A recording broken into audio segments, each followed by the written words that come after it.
The giant space station slowly turned in the darkness above the planet Kepler 442b. Inside its metal walls, beings from 47 different star systems sat in a huge round chamber. The air smelled of different worlds and different peoples. Some breathed oxygen like humans. Others needed different gases to live. Special machines made sure everyone could breathe safely. Jake Morrison sat in the chair marked for Earth. He was 52 years old with gray hair at his temples.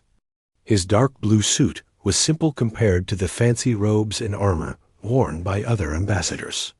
Jake had been Earth's voice in this place for 12 years.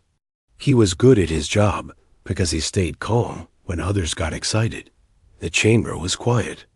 Today, everyone knew something big was about to happen. The Zephyrian Empire had called for a special meeting. The Zephyrians were tall reptile-like beings with green scales and yellow eyes. They had sharp teeth and claws, but they had been peaceful. For 3,000 years, like everyone else in the galaxy, High Commander Vexstar stood in the center of the chamber. He was 8 feet tall and covered in dark green scales. Old battle scars crossed his face and arms from wars fought long ago before the Great Peace began. His yellow eyes looked around the room at each ambassador. When his gaze met Jake's, the human simply nodded politely. Vexstar's voice was deep and rough when he spoke. The translation machines made his words clear to everyone. "Honored members of the Galactic Confederation," he began. "For 3,000 years, we have lived in peace. Our worlds have grown rich. Our people have been safe. This has been good." The other ambassadors nodded. The peace had been the greatest thing in galactic history. Wars that once burned across star systems had ended. Trade flowed freely between worlds. Children grew up never knowing the fear of invasion. But Vexstar continued, his voice getting harder. "This peace is now in danger. One species among us has become too strong. They spread to new worlds too fast. They build things we do not understand. They ask too many questions. They learn too quickly." Jake Morrison felt the eyes of other ambassadors turning toward him. He kept his face calm and interested, like someone listening to a weather report. "The human species of Earth," Vexstar said, pointing one clawed finger at Jake, "has become a threat to all of us. They pretend to be peaceful, but they are dangerous. They cannot be trusted. Today, the Zephyrian Empire formally declares war on the human species." The chamber exploded with noise. Ambassadors from different worlds started talking at once. Some sounded shocked. Others sounded scared. A few sounded excited. The mechanical voices of translation machines mixed together into a wall of sound. Jake Morrison did something that surprised everyone. He smiled. It was not a fake diplomatic smile or a nervous grin. It was a real, warm smile, like someone had just told him good news. He leaned back in his chair and looked completely relaxed. While other ambassadors argued and shouted, the human representative looked almost happy. Ambassador Krellin from the Arcturus system noticed first. The insect-like being's compound eyes focused on Jake's face. Krellin had known Jake for years and had never seen him look so pleased during a crisis. "Ambassador Morrison," called out Speaker Yilef, the session leader. The plant-like being's voice cut through the noise. "The Zephyrian Empire has declared war on your species. Do you wish to respond?" Jake stood up slowly. The chamber grew, quiet as everyone waited to hear panic, anger, or desperate pleas for help. Instead, Jake's voice was steady and cheerful. "Thank you, Speaker Yilef," he said. "I need to talk with my government about this news.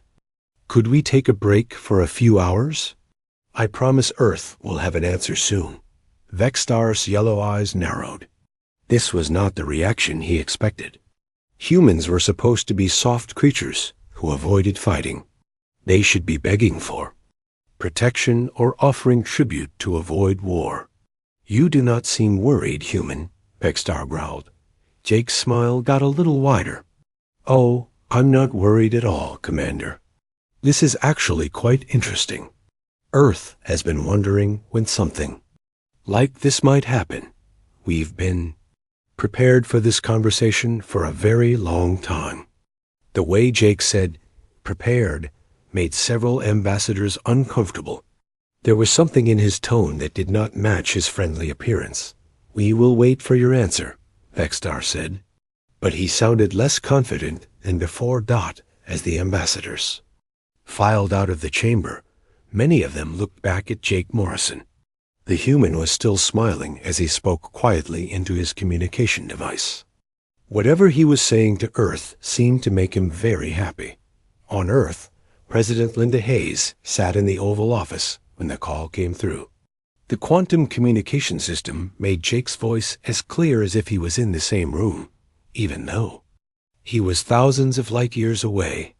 "Madam President," Jake said, "the Zephyrians just declared war on us."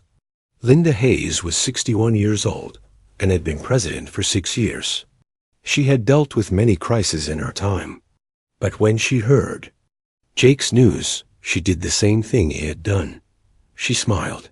"Well," she said to her advisors, "it finally happened. Get me Secretary Blake and General Wright, and call Dr. Turner. Tell him it's time for the demonstration." Secretary of Defense Roger Blake arrived first. He was a former Marine general with gray hair and serious eyes. When Linda told him about the war declaration, he actually laughed. "Ma'am," he said, "I've been waiting for this day since I was a lieutenant. Should I activate the Phoenix protocols?" "Not yet, Roger. Let's give them a chance to understand what they're dealing with first." General Casey Wright, the chairman of the Joint Chiefs, came in next. The tall woman had spent her career preparing for exactly this situation. When she heard the news, she pulled out a thick folder marked Zephyrian Contingency Plans, Revision 847. "The fleet positions are ready, Madam President," she said. "Should we move to alert status orange?" "Status yellow for now, Casey. We want them to see we're taking this seriously, but we don't want to scare the rest of the galaxy yet." Linda Hayes looked out the window at the peaceful afternoon. Somewhere above the blue sky, human ships were already moving into position. Systems that had been waiting for centuries were coming online. Plans made by her great-grandmother's generation were finally being used. She pressed a button on her desk.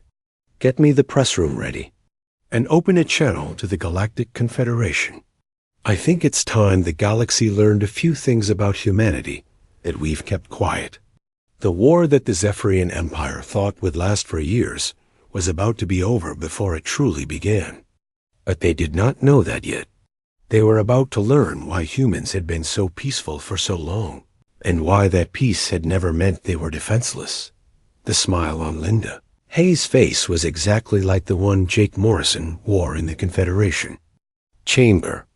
It was the smile of someone who had been waiting patiently for a very long time, and whose patience was finally about to pay off.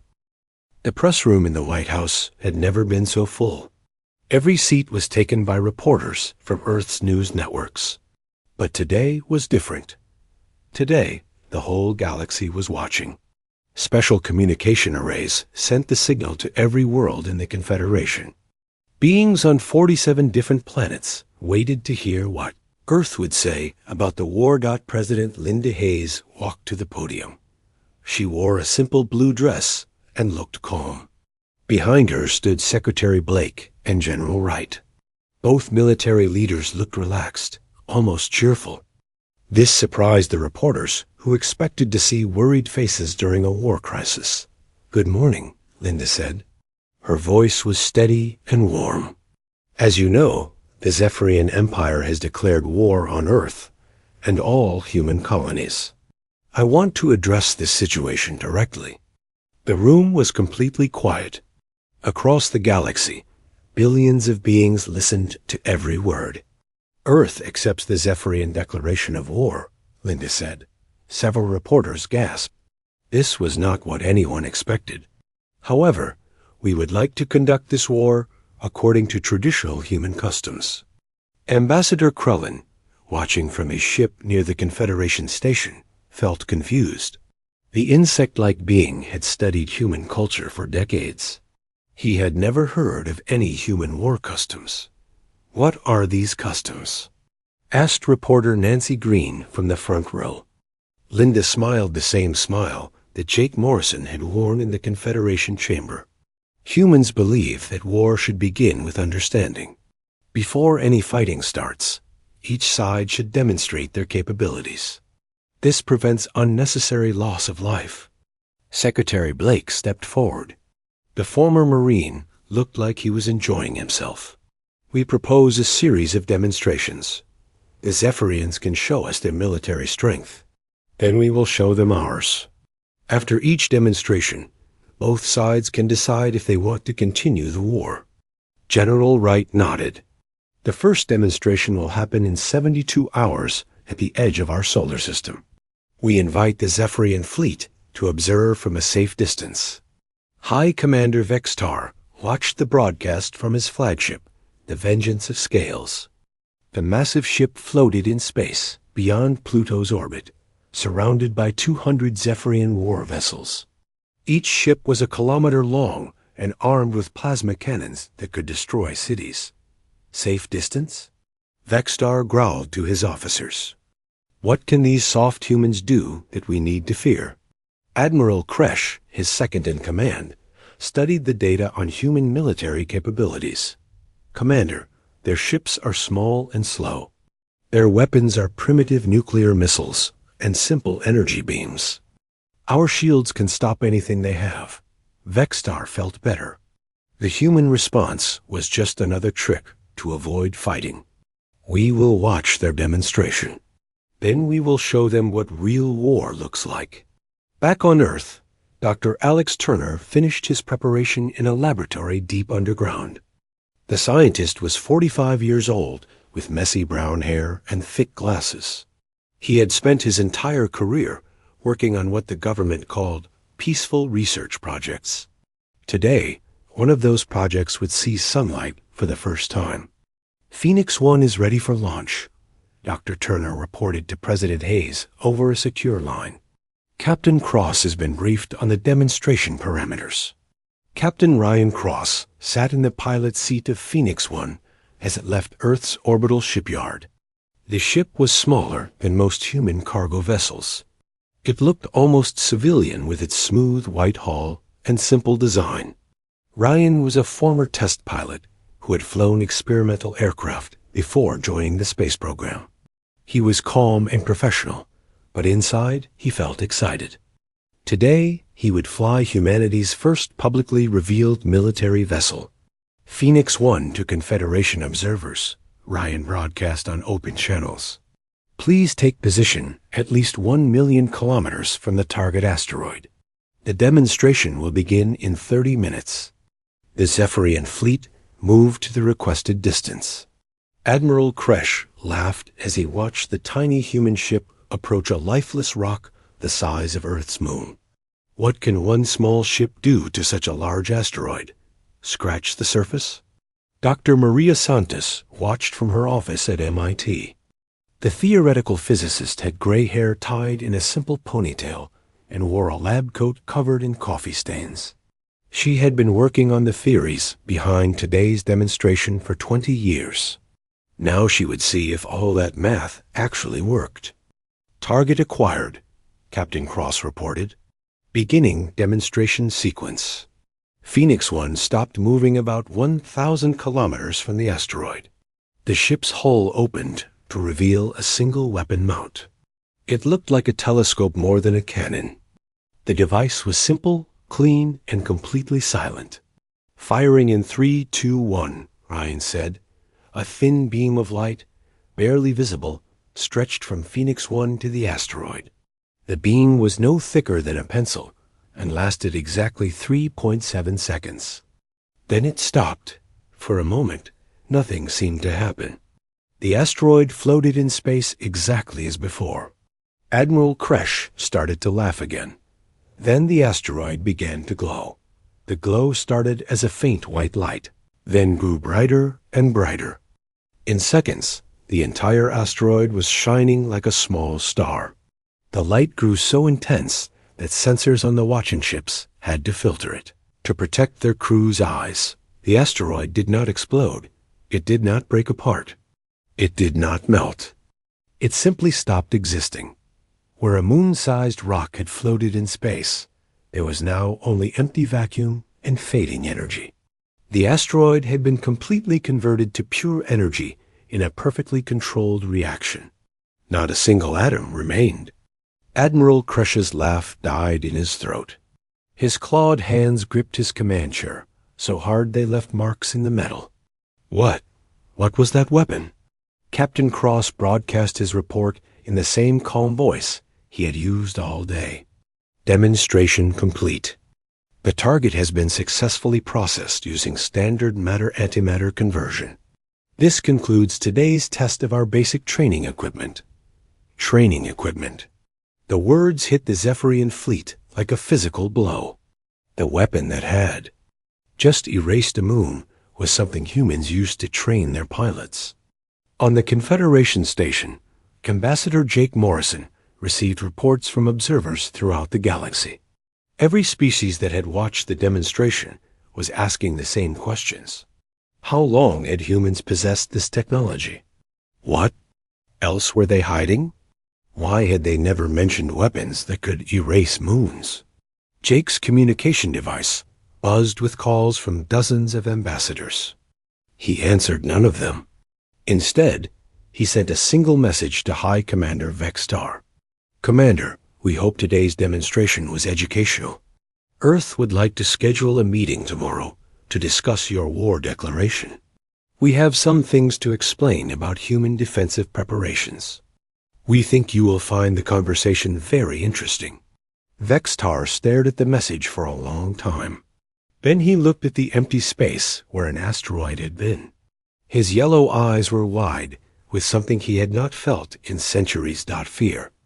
The war that was supposed to prove human weakness had just revealed something terrifying. Earth was not the soft, peaceful world the galaxy thought it was. The humans had been hiding weapons that made Zephyrian plasma cannons look like children's toys. And according to Captain Cross, what they had just seen was only their training equipment. What did humans consider real weapons? Admiral Kresh paced the bridge of his flagship like a caged animal. The Zephyrian officer's scales had turned pale green, a sign of deep worry among his species. 6 hours had passed since the human demonstration, and he still could not understand what he had witnessed. Send another message to the human ship, he ordered his communications officer. I want to know how they destroyed that asteroid. The reply came from an unexpected source.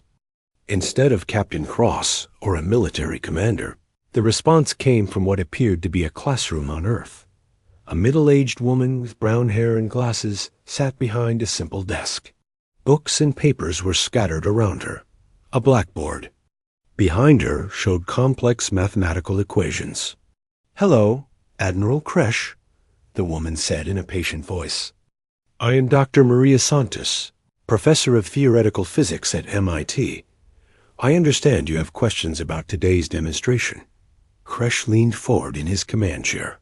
What weapon did you use? Our scientists cannot explain how you destroyed the asteroid so completely. Dr. Santos smiled like a teacher about to explain something simple to a confused student. Oh, that wasn't really a weapon, Admiral. It was just a basic matter-antimatter conversion beam. We've been using this technology for over 300 years. The bridge of the Zephyrian flagship went completely silent. 300 years was longer than most species had known about antimatter at all. The process is quite simple, Dr. Santos continued.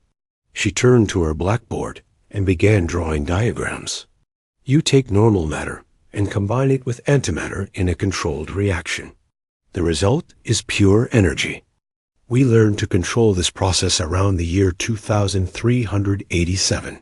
Admiral Kresh felt his claws dig into his chair again. If this technology is 300 years old, what do you consider advanced weapons? Dr. Santos paused her writing and looked directly at the camera. Her expression was thoughtful, like someone trying to remember something unimportant. Well, we've never really needed to use our advanced systems. The matter-antimatter beams work fine for training exercises and asteroid mining. On the Confederation station, Ambassador Jake Morrison received urgent messages from every species in the galaxy. The demonstration had terrified everyone, not just the Zephyrians. Ambassador Krellin from Arcturus was the most direct in his questions. Jake, the insect being's message read, "How long is Earth possessed weapons of this power? Why did you never mention them in our defense treaties?" Jake's response was broadcast openly to all Confederation members. He sat in his office on the station, still wearing the same calm smile that had puzzled everyone during the war declaration. "My friends," Jake began, "Earth has always been honest about our capabilities. We told you we were a peaceful species committed to the Confederation's ideals. This is completely true. We never said we were defenseless." He pulled out a thick folder marked Earth Defense Summary Public Version. The folder was at least 200 pages thick. For 800 years, since our first contact with the Confederation, humanity has been working on what we call the small problems. These are basic engineering challenges that we thought every space-traveling species would eventually solve. Jake opened the folder and began reading from a list. Faster-than-light communication, controlled matter conversion, gravitational field manipulation, quantum tunneling applications, temporal mechanics theory, and artificial intelligence development. We assumed everyone was working on the same things during the peace period. Ambassador Yillith, the plant-like session leader, felt something like shock run through her root system. These small problems represented technology that most Confederation species could barely imagine, let alone build. "Ambassador Morrison," she asked, "what were you doing during the 3,000 years of peace?" Jake's smile got wider. "Preparing for the day the peace might end, of course. We hoped it never would, but hope is not a defense strategy." Back on Earth, President Hayes held another press conference. This time, the questions came not just from human reporters, but from journalists representing every species in the galaxy. "Madam President," asked a reporter from the vegan system, "how many of these matter-antimatter weapons does Earth possess?" Linda Hayes looked at General Wright, who shrugged. "We stopped counting after we reached 10,000 units, the general sighed. "That was about 50 years ago. Production has continued since then." The galactic audience fell silent. 10,000 weapons that could erase moons, and that was just what they had built 50 years ago. But that's not the important point. President Hayes continued. "The important point is what Dr. Santos mentioned. These are our training weapons. We use them to teach new pilots how to operate military spacecraft." A reporter from the Altair colonies raised her hand nervously. "What do you use for actual military operations?" "We don't know," Linda replied honestly. "We've never needed to find out. The training equipment has always been sufficient for our defense needs." High Commander Vextar watched these broadcasts from his flagship with growing horror. Each new revelation made the Zephyrian position worse. His species had declared war on beings who possessed technology beyond Zephyrian understanding. Worse, the humans seemed genuinely puzzled by the galaxy's surprise. Admiral Kresh approached his commander with a datapad full of intelligence reports. "Sir, our analysis teams have been studying human activities during the peace period. The results are disturbing." Vextar took the pad and read in silence. The report detailed 8 centuries of human expansion, research, and development.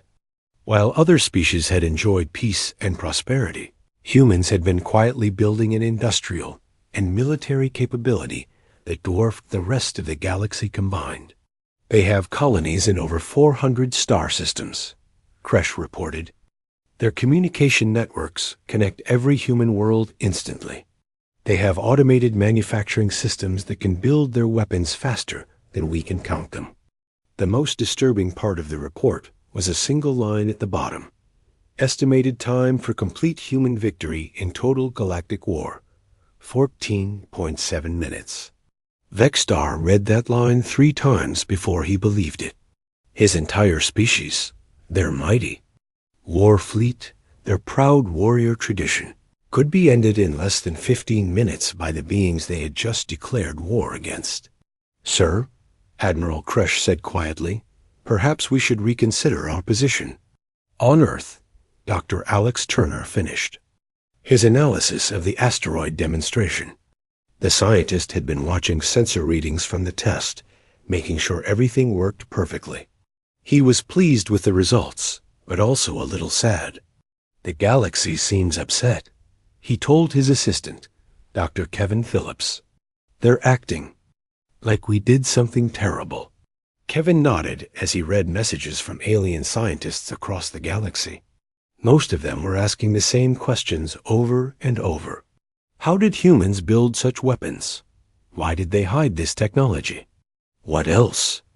Were they not telling the galaxy?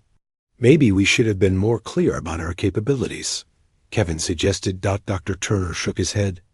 "We were always honest. We said we were peaceful and committed to the Confederation. We never said we were helpless. There's a big difference between choosing not to fight and being unable to fight." The communication system in the lab buzzed with an incoming message. It was from Ambassador Morrison on the Confederation station. "Alex," Jake's voice said, "the Zephyrians want to talk. They're asking about our advanced weapons now." Should I tell them the truth? Dr. Turner thought for a moment. The truth was that humanity had never needed to find out what their advanced weapons could do. The training equipment had always been enough for any problem they faced. "Tell them the truth, Jake," he said finally. "Tell them we've been hoping for 800 years that we would never need to learn what our best technology can actually do. Maybe that will help them understand why we've been so committed to peace." The war that the Zephyrian Empire had started with such confidence was beginning to look like the worst mistake in galactic history. High Commander Vexstar stood before his war council aboard the Vengeance of Scales. The reptilian warriors around the table had served in battles across the galaxy before the Great Peace. Their scales bore the scars of ancient conflicts, and their eyes held the hardness of professional soldiers. But today, doubt clouded their expressions. "Commander," said General Thigmer, his voice rough with age, "perhaps we should reconsider this war. The humans have shown capabilities we did not expect." Vexstar's yellow eyes flashed with anger. "Are we cowards now? For 3,000 years, our people have remembered the old ways. We are warriors, not merchants like the other species. One demonstration does not prove anything." Admiral Kresh pulled up holographic displays showing the human colonies. "Sir, intelligence reports indicate that every human settlement has defensive systems. We do not know what these systems can do." "Then we will find out," Vexstar growled. "Order Captain Zexhai to take his ship to the nearest human colony. Let him test their defenses with a small attack. If the humans are truly as dangerous as they claim, they will show us. If not, we will know they are bluffing." Captain Zexhai received his orders with mixed feelings. The Zephyrian officer commanded the dreadnought Fury of Ancestors, a ship that had never been defeated in battle. His crew of 3,000 warriors were the best in the fleet. But the memory of the vanishing asteroid made him cautious. The target was Proxima Centauri b, humanity's first colony beyond Earth. Intelligence reports described it as a farming world with 12 million humans growing food for other colonies. It should be lightly defended, perfect for testing human responses. The journey took 2 days at maximum speed. When the fury of ancestors dropped out of faster-than-light travel at the edge of the Proxima system, Captain ZXHY expected to find a few orbital platforms and maybe some small patrol ships. Instead, he found something that made no sense. "Captain," his sensor officer reported, "I am detecting no military installations around the planet. No defense platforms, no weapon systems, no military ships." ZXHY studied the readings himself. The planet looked exactly like intelligence had described. Farms covered the continents. Cities housed millions of humans. Ships carried cargo between the planet and orbital factories. Everything looked peaceful and normal. "Perhaps the humans really are defenseless," ZXHY muttered. "Begin the attack. Target the largest city with plasma cannons." The communication system activated before he could give the firing order. A human voice, female and cheerful, filled the bridge. "Hello there. This is Colonel Beth Parker from Proxima Station. Welcome to our system. Are you here for the agricultural tour? We have some lovely fruit baskets we can send over." Captain ZXHY looked around his bridge in confusion. His sensors showed no station anywhere in the system. "Human, I am Captain ZXHY of the Zephyrian Empire. We are here to test your defenses. Prepare to be destroyed." There was a moment of silence. Then Colonel Parker sighed, and her voice carried the sound of someone dealing with a difficult child. "Oh dear, you're here for the war thing, aren't you? I was hoping we could skip this part." "Very well, Captain. Please proceed with your attack. We'll try to make this educational for you." ZXHY felt insulted by the human's casual tone. Fire main plasma batteries at the largest city. The fury of ancestors unleashed its primary weapons. Plasma beams hot enough to crack planetary crusts lanced toward the planet's surface. The beams were bright enough to be seen from space, carrying enough energy to level mountains. The plasma beams simply stopped. They did not hit shields that flared with light. They did not strike defensive barriers that glowed with energy. The beams just ended in empty space, as if they had hit an invisible wall. The energy that should have destroyed a city vanished without a trace. "Interesting," Colonel Parker's voice said. "Those are some nice plasma cannons you have there. Very traditional design. Our high school physics students studied similar systems last year." Captain ZXHY stared at his displays in shock. "What stopped our weapons?" "Oh, that's just the basic gravitational deflection grid," Parker explained patiently. "It bends space-time around the colony. Your energy beams follow the curved space and end up shooting harmlessly into the void. It's quite clever, really. The students who designed it won first place in the regional science fair." The Zephyrian Captain felt his blood turn cold. Students. Children had built defenses that stopped his ship's most powerful weapons. "You claim children built these defenses?" he asked. "Well, they had help from their teachers," Parker said. "But yes, it was a high school project. Would you like me to activate some of our adult-designed systems? I think you might find them more impressive." Before ZXHY could respond, something grabbed his ship. The fury of ancestors. A kilometer-long vessel, weighing millions of tons, suddenly could not move. It could not turn, could not fire weapons, could not even rotate. Invisible forces held it perfectly still in space. "What is happening to my ship?" ZXHY demanded. "Those are gravitational anchors," Parker explained.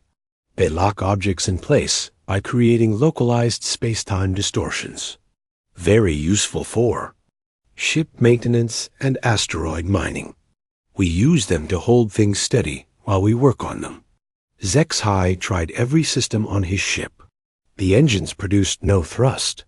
The maneuvering jets had no effect. Even the gyroscopes that normally kept the ship oriented properly had stopped working. "This technology is impossible," he said. "Not impossible," Parker corrected.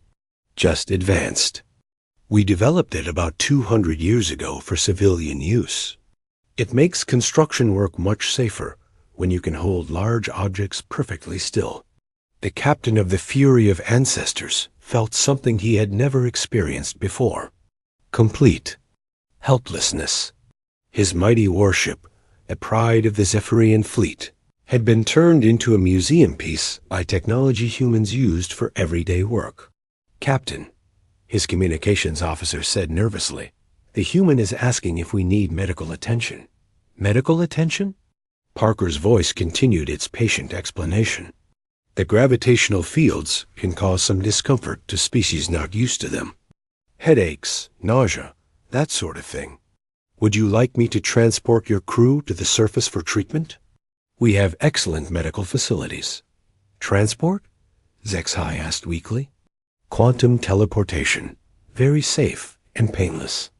We use it for emergency medical evacuations and cargo transport. Much faster than shuttles."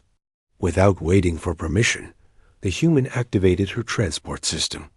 Captain Zexhai felt a strange tingling sensation, and then he was standing in a beautiful garden. Flowers bloomed around him in the warm sunlight of Proxima Centauri. The air smelled of growing things in fresh water. His crew materialized around him, all 3,000 Zephyrian warriors appearing in the same garden. They looked around in confusion, their weapons useless, their ship forgotten in space above them. A human woman approached them. She was middle-aged with graying hair and wore simple civilian clothes. Her name tag read Colonel Beth Parker, Defense. Coordinator. "Welcome to Proxima Colony," she said with a warm smile. "I'm sorry about the rough arrival. Would anyone like some fruit juice? The travel can be dehydrating." Human civilians began arriving with trays of food and drinks. Children ran between the Zephyrian warriors, offering cookies and asking curious questions about their scales and claws. The warriors, trained killers all, stood frozen with shock as small human children petted them like friendly animals. Captain Zexhai accepted a glass of something sweet and cold from a teenage girl. "What happens now?" he asked Colonel Parker. "Well," she said thoughtfully, "that depends on what you want to do. Your ship is perfectly safe in orbit. We can send you back any time you like. Or you can stay for dinner and meet some of our farmers. They'd love to hear about Zephyrian agricultural techniques." "This is not how war is supposed to work," Zexhai said. Parker nodded sympathetically. "I know. It must be very confusing. But you see, Captain, we've been preparing for this kind of situation for 800 years. We know exactly what to do when someone tries to attack our colonies." "And what is that?" The human woman's smile was exactly like the one Ambassador Morrison had worn in the Confederation chamber. "We make sure nobody gets hurt, and then we help them understand why fighting us is not a good idea." Above them, the Fury of Ancestors hung motionless in space, held by forces its crew could not understand or escape. The ship that had come to test human defenses had become proof of human capabilities instead. Captain Zexhai looked around it. His warriors eating human food and playing with human children. The great test of human strength had become something else entirely. It had become a lesson in human kindness backed by overwhelming power. The news of what happened at Proxima Centauri spread through the galaxy faster than light-speed communication. On every world in the Confederation, beings watched the recordings of Zephyrian warriors eating human cookies and playing with human children. The images were more shocking than any battle footage could have been. In the Confederation chambers, Ambassador Jake Morrison stood before the largest gathering in galactic history. Representatives from all 47 member species filled the seats. Even species that rarely left their home worlds had sent delegates to hear what Earth had to say. Jake looked exactly the same as he had during the war declaration. His simple blue suit was neat, his gray hair was combed, and he wore the same calm smile that had puzzled everyone from the beginning. But now, That smile carried a different meaning. "Friends," Jake began, his voice carrying clearly through the young. "Chambers communication systems. I know you have questions about recent events. Earth is ready to provide answers." He activated a holographic display that showed a map of the galaxy. Tiny lights marked human colonies, but there were far more lights than anyone expected. The map showed human presence in 847 star systems, spread across every sector of known space. "For 800 years," Jake continued, "humanity has been preparing for this day. We hoped it would never come, but hope is not a strategy. We needed to be ready to protect ourselves and our allies if the peace ever ended." Ambassador Krellin from Arcturus raised one of his insect-like arms.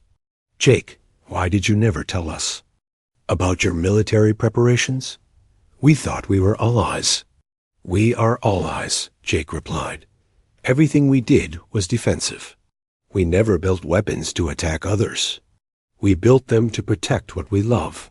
There is a difference." The holographic display changed to show technical specifications that made the assembled aliens gasp. Human ships that could travel between stars in hours instead of days. Communication networks that connected every human world instantly. Manufacturing systems that could build entire fleets in weeks. "These are just our civilian technologies," Jake said casually. "The ones we use for everyday life. Our actual military capabilities are ... more advanced." High Commander Vexstar watched the presentation from his flagship with growing despair. Each new revelation made the Zephyrian position more hopeless. His species had declared war on beings who had turned warfare into a science, while everyone else enjoyed peace. Dr. Alex Turner appeared on the display next, broadcasting from his laboratory on Earth. The scientist looked tired but pleased, like someone who had just finished a long project. "The galaxy seems worried about our preparations," Dr. Turner said. "I want to explain why humans approach the peace differently than other species." He pulled up charts showing human population growth, industrial development, and technological advancement over 8 centuries. The numbers were staggering. While other species had grown comfortable and relaxed during peace, humans had grown stronger and more capable. "When Earth joined the Confederation," Dr. Turner explained, "we asked ourselves a simple question. What if the peace ends? Other species seemed to assume it would last forever. We hoped it would, but we planned for the possibility that it might not."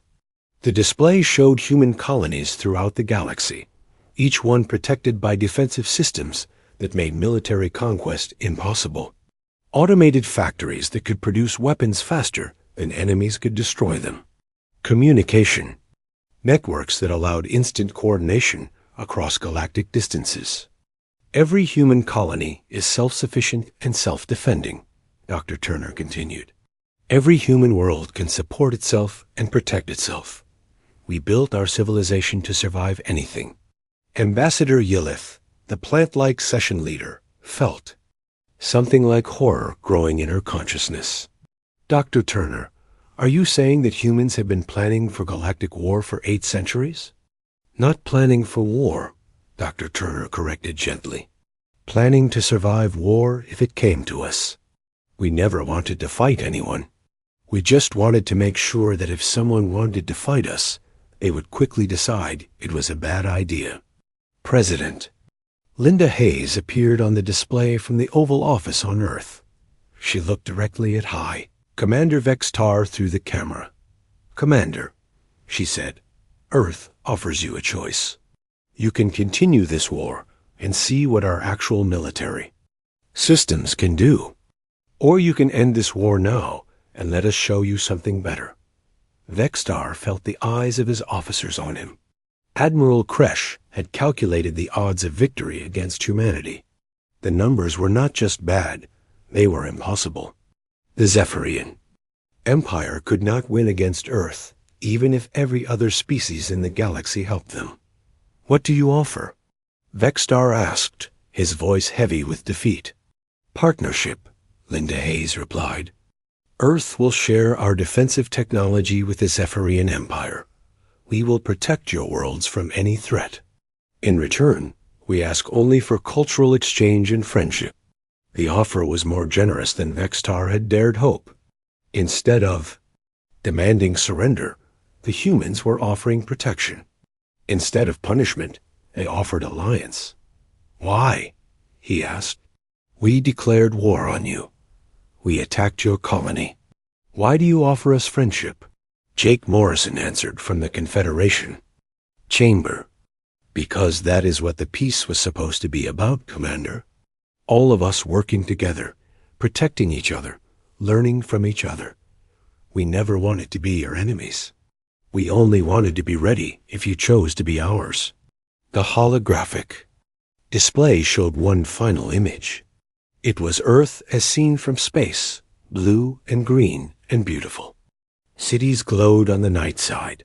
Space stations orbited in perfect formation, and ships moved between the planet and the stars in peaceful streams of light.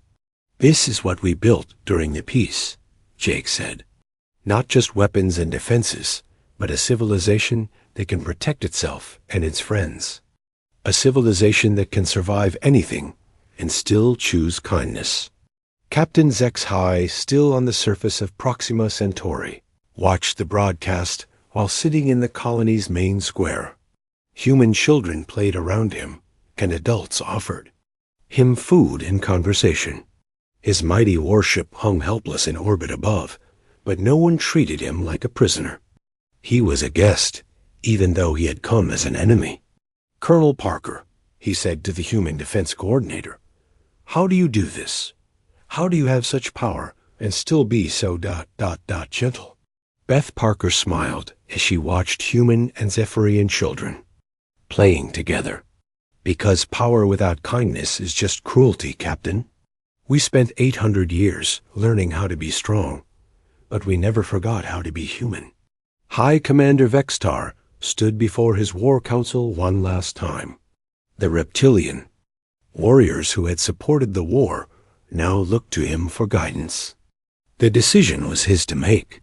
Send a message to Earth, he said finally. The Zephyrian Empire formally surrenders and requests alliance with humanity. The war that was supposed to last years had ended in 1 week. It ended not with destruction, but with understanding. The galaxy that had broken 3,000 years of peace to fight humanity discovered that humanity had spent those 3,000 years preparing not just to win wars, but to end them. In the Confederation chamber, Ambassador Jake Morrison received confirmation of the Zephyrian surrender. His smile was exactly the same as it had been during the war declaration, but now everyone understood what it meant. It was the smile of someone who had been patient for a very long time, and whose patience had finally made the galaxy a safer place. The war is over, he announced to the chamber. Now the real work begins. We have a galaxy to protect. For the first time in 3,000 years, the galaxy truly understood what peace meant. It was not the absence of the ability to fight.